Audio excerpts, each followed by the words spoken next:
whenever there's a silence in the conversation, a lot of guys panic, right? Oh, silence, nothing going on, panic, panic. Silence is an opportunity, because that moment of silence, that means you can introduce any conversational topic you want, and there's no conversational topic obstructing it. Mm-hmm. So if you'd like to tease the girl, and you get to silence and you tease the girl, now the tease stands alone and has maximum impact. If you want to qualify the girl or challenge the girl, you get to silence, you qualify her, challenge her, it has maximum impact, it has her full and undivided attention. So in a way, while silence, it's not the smoothest, or it's not the conversation not flowing, it's a great opportunity to introduce any frame, any topic, any idea you want, right? So what are some ideas you might want to introduce? The first thing that comes to mind, like came to mind before you spoke about it, is you actually seem pretty cool so far. That's like... Yeah, that's positive. It's positive. It's positive. It would be nice to give that positive with a little negative just to keep the tension, but that would be fine. You seem cool so far would be fine. It would be medium level game, and it would be effective. It would be a next step. Better would be, you seem cool, you seem okay so far, though maybe a little bit trouble, right? Something like that. Or you seem cool so far, but I'm not totally sure about you. So something that's that same idea, but with a little bit of tension, right? But yeah, introducing a useful topic. Your major issue in game is silence and quitting and giving up, right? And as much as like the whole weekend we're telling you don't ask a lot of questions and don't do this, don't do that, this is better, that's all true. And you would like to strive for that. But even when you're asking questions, it's like silence is the 0, asking questions is like 100, and then like better stuff is like 150 or something like that. The gap between silence and anything is massive. So rather than being a perfectionist and thinking what comes out of your mouth has to be so good, just spit out what's your natural instinct. Your instincts are pretty damn good. You are a cooler guy than you think. And even though, in a sense, you are a little on the nerdy side, right? You're a computer science, chess player, that kind of stuff. Number one, a lot of girls are into that. And number two, if you believe that what you're saying is cool, you'll make it cool, even if it's not stereotypically cool. And if you have a strong frame, you'll bring girls into your frame. I know tons of guys who are into totally nerdy things and into totally things that are not the most stereotypically cool things.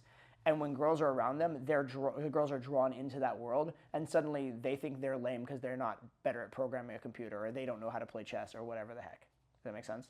So if you have a strong frame, strong belief, and you really are passionate about your life and express it in a passionate way, you don't have to worry about the things you're into being lame or not being cool enough or not being good enough. They are, if you believe they're good enough, you can express them as good enough. As a kid, I did wrestling and I quit because the feeling of being pinned is such a fucking horrible, helpless feeling.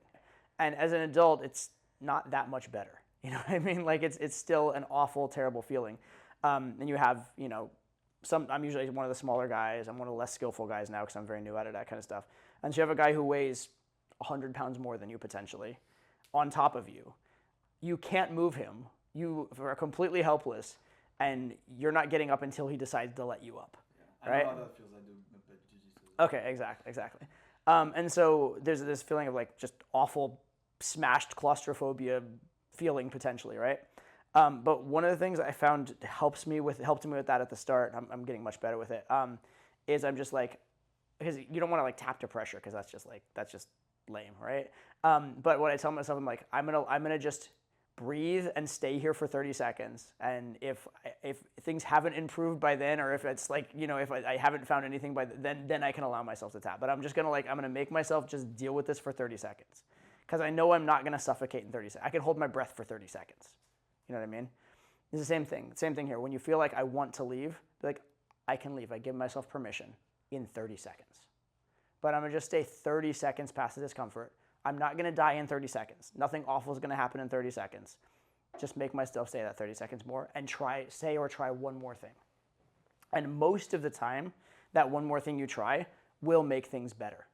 And then 30 seconds later, you'll be in an actual active conversation. You won't have that urge to leave when that time comes. And if you do, good, go ahead and leave, but at least you built a little more character.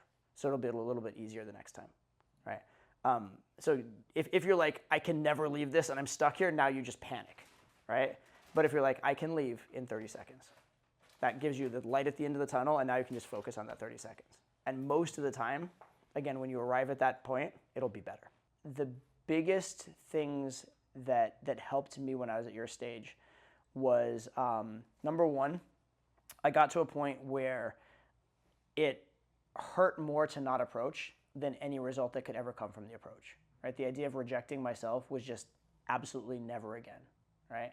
Whereas whatever the girl could give me, I was just like whatever, and I was always proud of myself no matter what response I got. So that was the biggest thing for getting over my approach anxiety. As far as the next steps, almost every serious sticking point I had for the first maybe 2 years in my game mainly came down to a lack of balls. It came down to I had a choice between playing to win or protecting my ego, and I would choose to protect my ego or choose to take the safe route. And then eventually I would do it so many times and get so frustrated and fed up, I'm like, this fucking sucks, never again, where the pain outweighed the pain of whatever threat to my ego, and then I would step up and start doing the thing, and then results would come, right? And that was the case with doing approaches, it was the case with being man to woman on the approaches, it was the case with asking for numbers, it was the case with following up strong for dates, it was definitely the case with going for kisses on dates when that time came, right? Getting physical on dates, I was super nervous about that, and it took me a long time to get up the balls to do that. If I could go back, I would make all the same mistakes faster, and I would take the risks faster, right? And I would like you to get through all of those phases faster than I did, simply because you want it more and have more balls, right? And that's really, to a large degree, what it comes down to, right?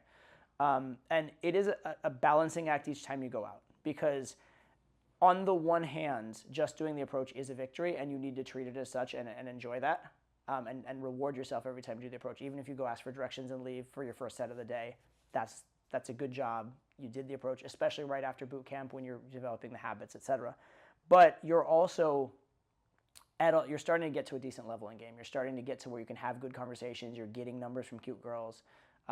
Things are starting to go your way. So you need to start setting your bar a little bit higher and start setting your standards for what's a successful approach a little higher.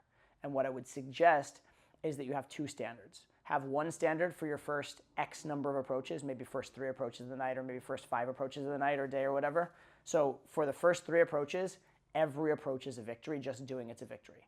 After 3, I have to be man to woman in order to make it a victory, right? So up the ante on yourself, up the pressure. Let yourself have those successes, but also don't just let yourself ease off and take the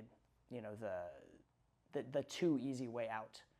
And really, really reward yourself each step along the way. Your only comparison in game, don't compare yourself to other guys, don't compare yourself to me, don't compare yourself to some idyllic man that you have in your mind of who you'd like to be 10 years from now.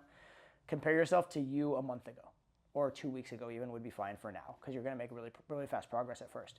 As long as you're consistently and clearly beating your 1 month ago self, you're gonna be really good at this, right? And that's your standard. If you're ever not beating your 1 month ago self, that's when you need to take a look in the mirror, take a second and be like, what the fuck am I doing? How can I improve this? How can I change my approach? Okay? But really watch that progress. It's kind of like as a chess thing, right? As long as your rating's improving, you're on the right track, right? And I'm sure, I don't know at what level you started playing rated chess or whatever, but if your rating's gone from 800 to 1,000, that's massive progress. That's incredible progress. Even if your rating is still kind of maybe if your ultimate goal is way higher. And so don't be like, oh, I suck, I'm still 1,000. Be like, that's awesome, I was 800 before, now I'm 1,000, right? And then up to whatever 1,300, 1,400 you are. So just measure yourself against your previous self, right? Win that battle over and over again, and you'll win at game, you'll win at life.